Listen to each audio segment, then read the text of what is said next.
তালের বড়ার recipe share করব আজ। এখানে একটা বোলের ভেতর আমি নিয়ে নিচ্ছি তালের রস।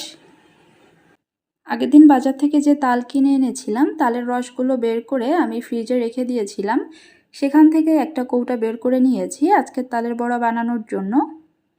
এর ভেতর দিয়ে দিচ্ছি চিনিটা আমি গুঁড়া করে নিয়েছি যাতে করে চিনিটা দ্রুত গলে যায়। আস্ত চিনিটা দিলে এটা গলতে অনেক বেশি সময় লাগে, এজন্য আমি চিনিটা গুঁড়ো করে নিয়েছি।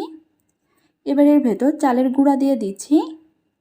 আমি এখানে ভেজা চালের গুঁড়া ব্যবহার করছি, তবে আপনারা চাইলে কিন্তু এখানে শুকনা চালের গুঁড়া ব্যবহার করতে পারেন। এখানে ময়দা দিয়ে দেব অল্প অল্প করে, যতটুকু লাগে সেই হিসাবেই এখানে ময়দাটা দিয়ে দিতে হবে। এই গোলাটা কিন্তু খুব বেশি নরম হবে না, আবার খুব বেশি শক্তও হবে না, মিডিয়াম একটা গোলা তৈরি করে নিতে হবে। সামান্য একটু লবণ দিয়ে দেব। এবার এর ভেতর নারকেল কোড়া দিয়ে দিচ্ছি। নারকেল কোড়াটা একটু বেশি পরিমাণে দিয়ে দিচ্ছি, এতে করে তালের বড়াগুলো খেতে অনেক বেশি ভালো লাগবে।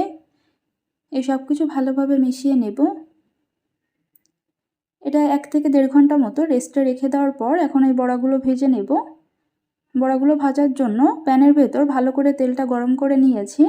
এবার এই গরম তেলের ভেতর এরকম ছোট ছোট শেপে তালের বড়াগুলো দিয়ে দিচ্ছি।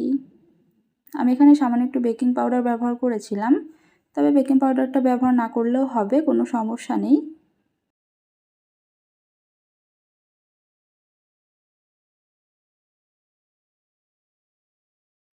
এই যে লাল লাল করে বড়াগুলো ভেজে নেব।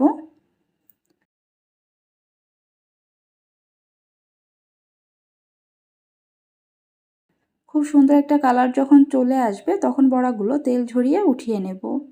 বড়াগুলো কিন্তু অনেক বেশি সফট হয়েছিল আর খেতেও কিন্তু অনেক মজা হয়েছিল। আপনারা চাইলে এভাবে খুব সহজে তালের বড়া তৈরি করে নিতে পারেন।